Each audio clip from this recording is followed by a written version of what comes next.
here last night listening to Dr. Katie speak about that.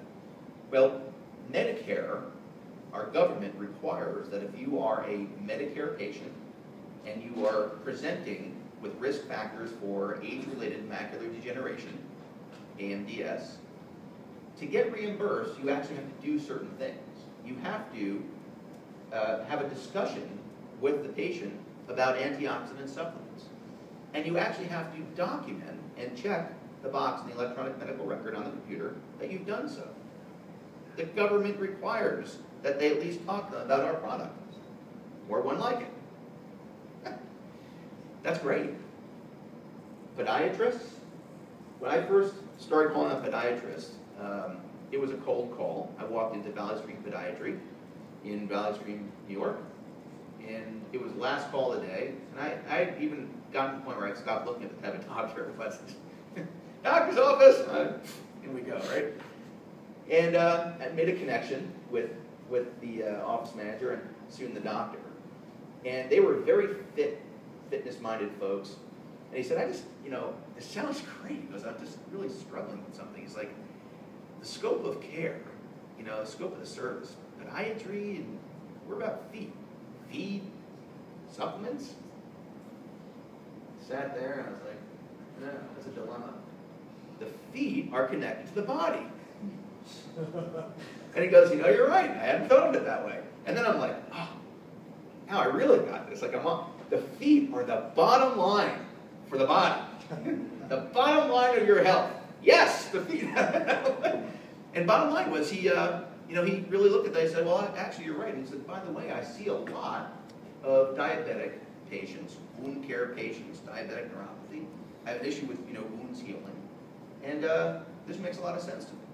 So suddenly that became a light bulb, that it wasn't just about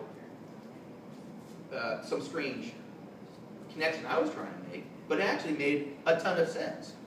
P.S., they're also extremely retail focused.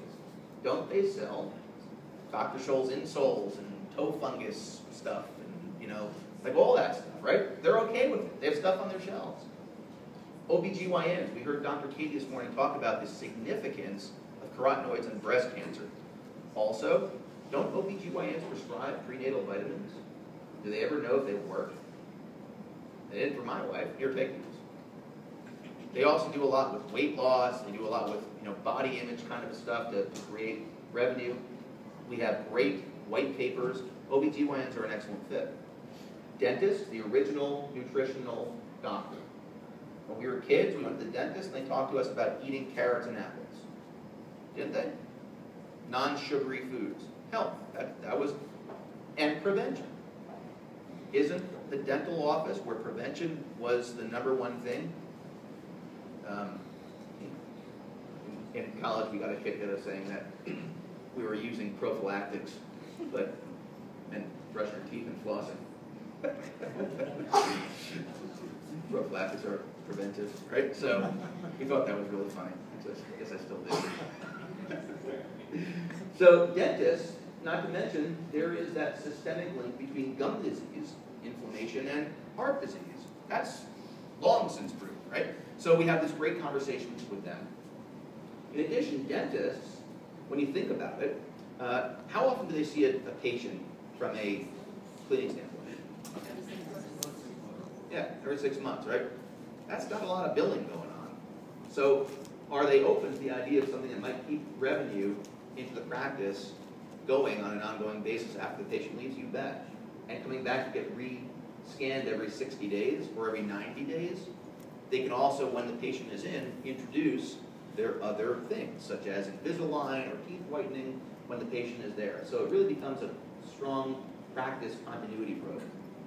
Dermatology, skin care, skin carotenoids, skin cancer, anti-aging, perfect fit. And then certainly neurologists and psychiatrists with regard to Alzheimer's. So first exercise, because this would not be cool if you just sat here and listened to me talk all day. So the first exercise is I'm going to ask you to take the next 5 minutes and identify where you're going to go. If you think about your neighborhood, your city, or a town near you, or an office building, I want you to start to really think about, so you're gonna leave here, right? And on Monday, you're gonna get to work.